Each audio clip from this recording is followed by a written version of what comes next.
Hi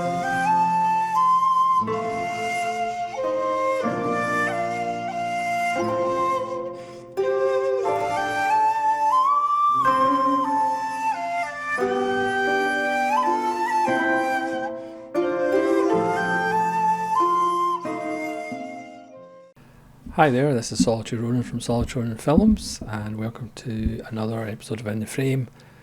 Today I'm going to talk about Sidney J. Furie and the Imprint box set, which is spine numbers 231 and 235. Now, I have done 3 random reviews from this box set, but I've finished the other 2 films as well. And seeing Via Vision is having a Christmas sale, this box set is actually still available, and it is discounted by I think 30 or 40 Australian dollars. Now, Sidney J. Furie is a director that's only kind of getting a bit more notice recently. He's still alive at 90, I believe. Neil's Movie Channel, which I'll leave a link to in the description, he certainly talked about Sidney J. Furie before.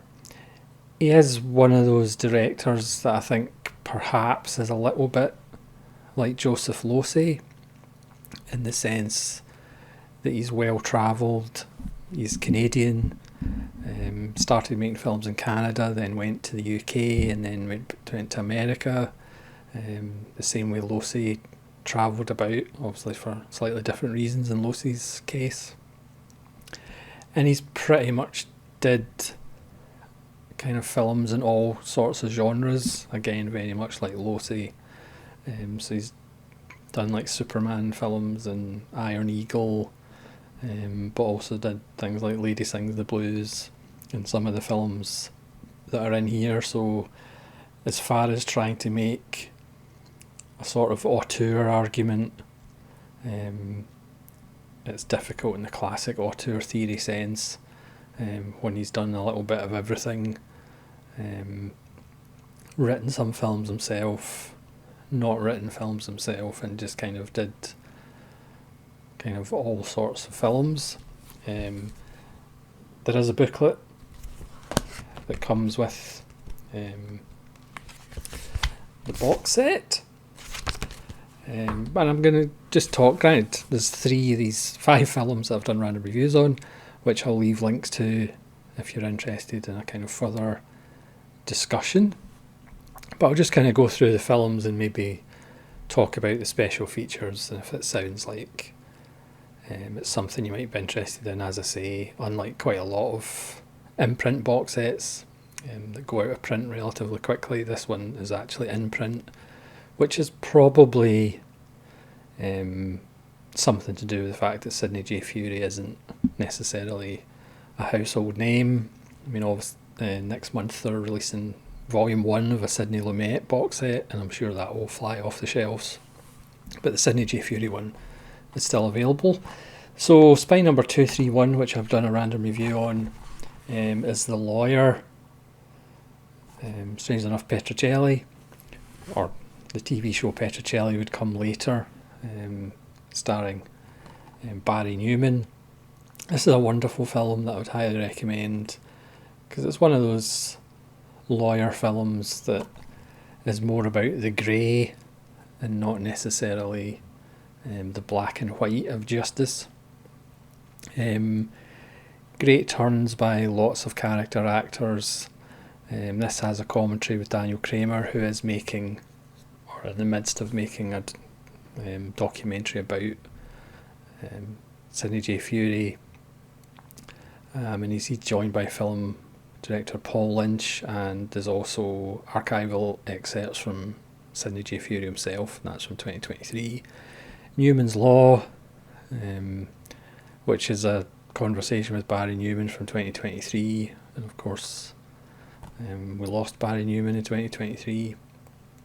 Lawyers, Wives and Lost Loves, 2 interviews with actress Diana Muldaur from 2023, and Clear Lines of Sight, Sidney J. Furie at Paramount, which is a visual essay by Daniel Kramer, which talks about most of these films in the box set from 2023, and Angles of Elevation, film director Joe Dante's appreciation of Sidney J. Furie from 2023, who of course kind of burst on the scene with the Ipcress file and strange angles and compositions, which he kind of grew out of as his career progressed, but he kind of burst onto the scene with those really visually interesting films.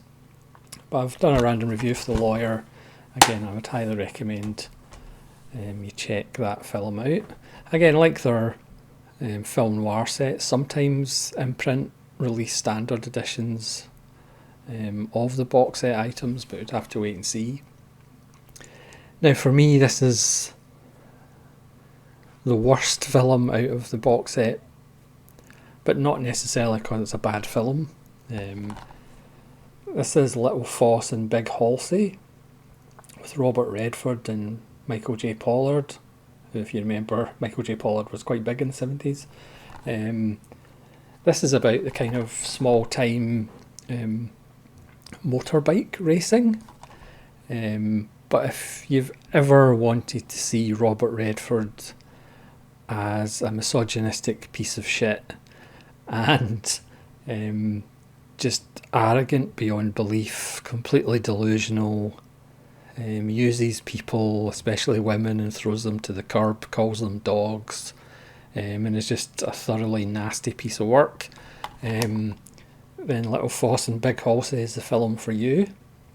Again, I've said before, I don't mind unlikable characters, but you at least have to be interested in their story or what's happening to them. And I just could not stand Robert Redford's character in this. Michael J. Pollard's hardly a saint as well, but Robert Redford is just, his character is just so awful. I mean, maybe it is a kind of nice change of pace for Robert Redford as far as his character. Lauren Hutton is in this as well, and is very good, but Lauren Hutton to me has always kind of been just surface, and there's not really much different in this film. And certainly to me it just got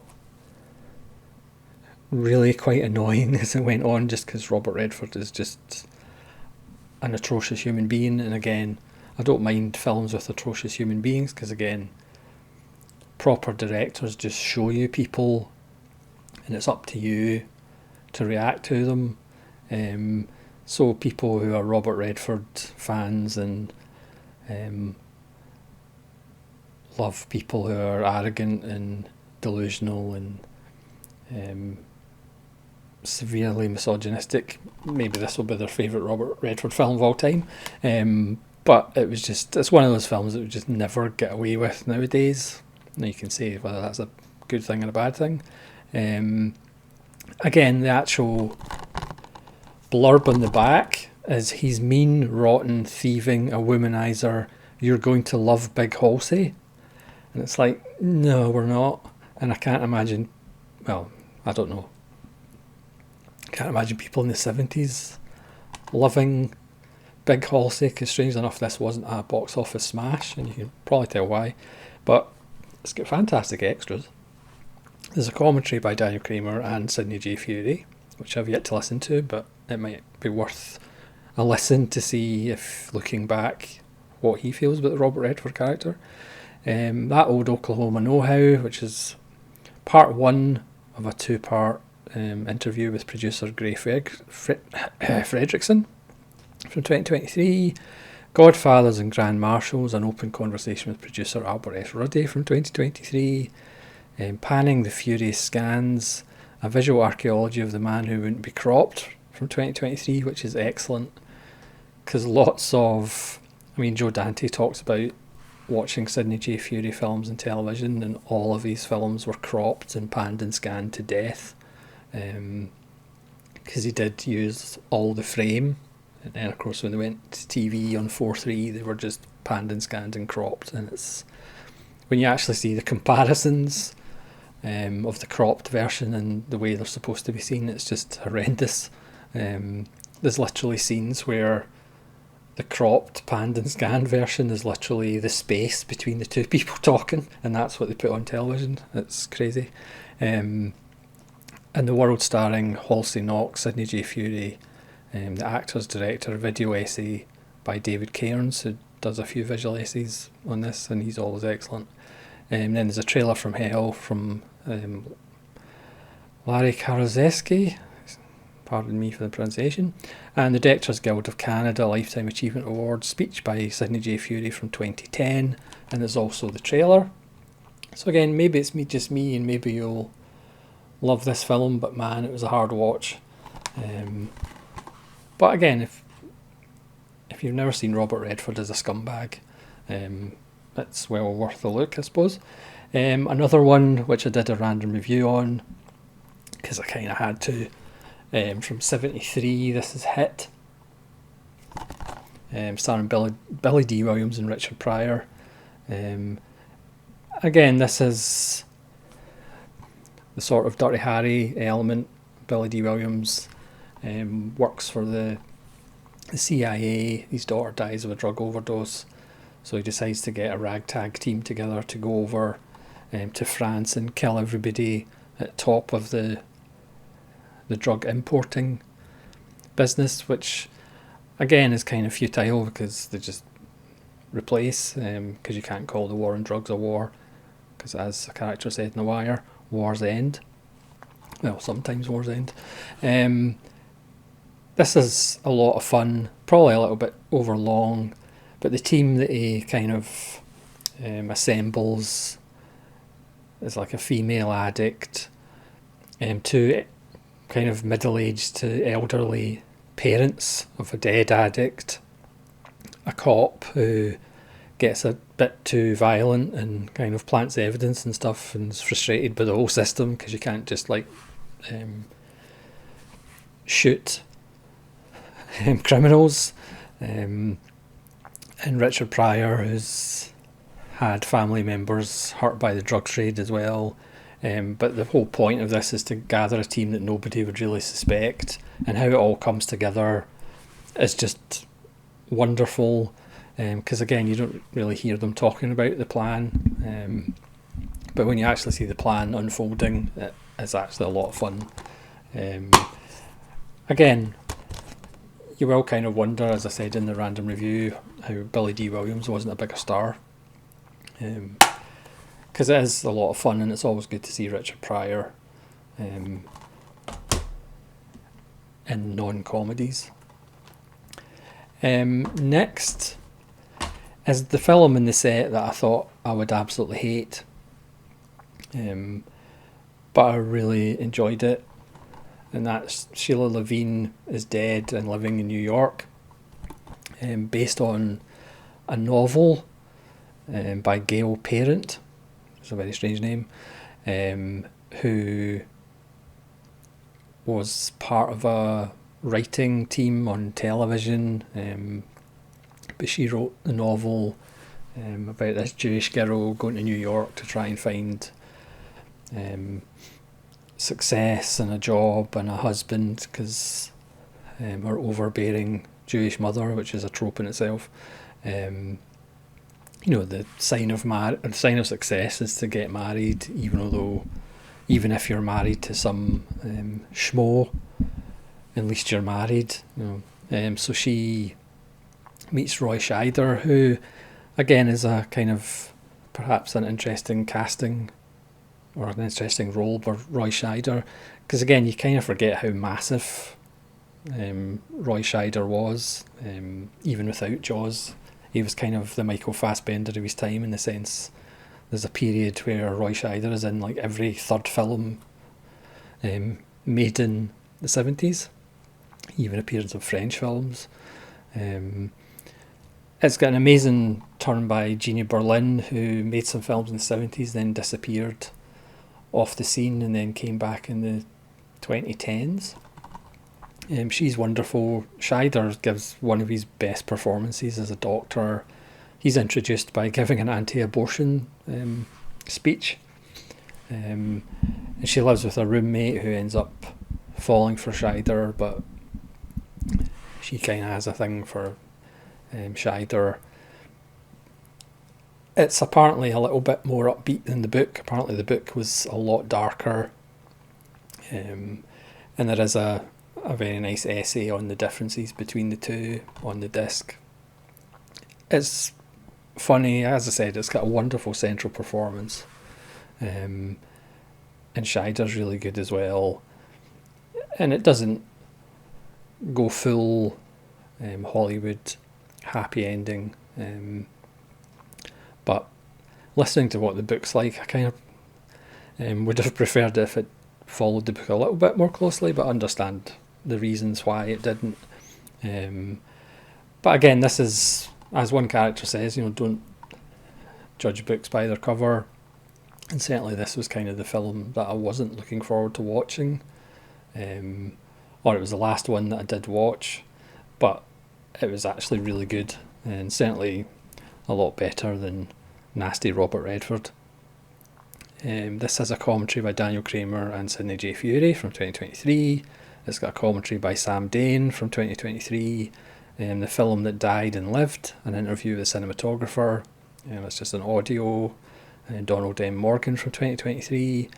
Why Can't I Be Doris Day? Sheila Levine from Page to Screen. A video essay by film historian Bill Ackerman from 2023, which is excellent. As I said, it talks about the differences between the book and the film. And then Sidney J. Furie is Alive and Dreaming of New York, which is a video essay by filmmaker Scout Tafoya from 2023, which is excellent. And A Little Uncomfortable, Furie's 1970s Politics, which is a video essay by David Cairns, and that's excellent because again it kind of talks about looking back and what we as a modern audience would obviously, in general, not just Sidney J. Furie's films, but 70s films is obviously stuff that now we don't find acceptable, even though it was just kind of the time. And again, because Sidney J. Furie, his films, the politics or the political view changes, because again, he's just showing characters and stories. He's not preaching. He's not telling you how to think. So there's different politics in each of his films, essentially. And then finally, Spine Number 235, another film that I did a random review on. Again, one of the best films in the set. And that's The Boys in Company C from 1978, which you can watch in a double bill with Full Metal Jacket. This is a Vietnam film, and it's really quite excellent. In some ways it's better than Full Metal Jacket, in other ways it's not, but they do make a wonderful double bill. The fact that Lee R. Emery is in both as a drill sergeant, a foul-mouthed drill sergeant. Granted, he doesn't get quite as potty-mouthed as he does in Full Metal Jacket. Great turn by Stan Shaw, a career best turn by Stan Shaw, who never really got kind of big roles, but he's absolutely fantastic in this. This has a commentary by Rick Natkin, film producer Andre Morgan, and film historian Daniel Kramer from 2023. It's got a commentary by actor Andrew Stevens. Scene Finder General, Sidney J. Furie directs The Boys in Company C from 2023. Forever Fazio interview with Michael Lembeck from 2023, who plays Fazio in the film. Soldiers, Cowboys and Mavericks, Stan Shaw pays tribute to Sidney J. Furie from 2023. A Song for Private Bisbee, Craig Wasson remembers The Boys in Company C from 2023. And Full Metal Fury, Kubrick and The Boys in Company C, which is a video essay by film historian Daniel Kramer, and he kind of compares the two films for likenesses and differences. And Fire Up the Carousel, which is the teaser trailer for Daniel Kramer's Sidney J. Furie documentary, which I believe at this point is still unreleased. But The Boys in Company C, it's not perfect, but it's really good. So all these films, with the exception of one, I would say, is definitely worth watching. But as I said, even seeing Robert Redford as a scumbag, I suppose, has some interest. But certainly The Lawyer, Hit, Boys in Company C, and Sheila Levine is Dead and Living in New York are all wonderful little films that I would recommend you check out. So that's just an overview of the box set. Again, I'll leave links to my random reviews of 3 of those films, and I'll leave a link to Neil's movie channel over in Canada. Go check him out, and go and check out his video on some Sidney J. Furie films. Again, let me know what you think of Sidney J. Furie and where you would place him. Again, for me, he's a little like Losey in the sense his filmography's all over the place, genre-wise and subject matter-wise, as well as geographically. But as I said, Via Vision's got a sale, Christmas sale on, even though it's November, and this box set is still available. And as I said, I think there's $30 or $40 off it, or Australian dollars off it. So if you're on the fence, you might hop off the fence one way or another. So thanks very much for watching. This is Solitary Ronin from Solitary Ronin Films, saying farewell.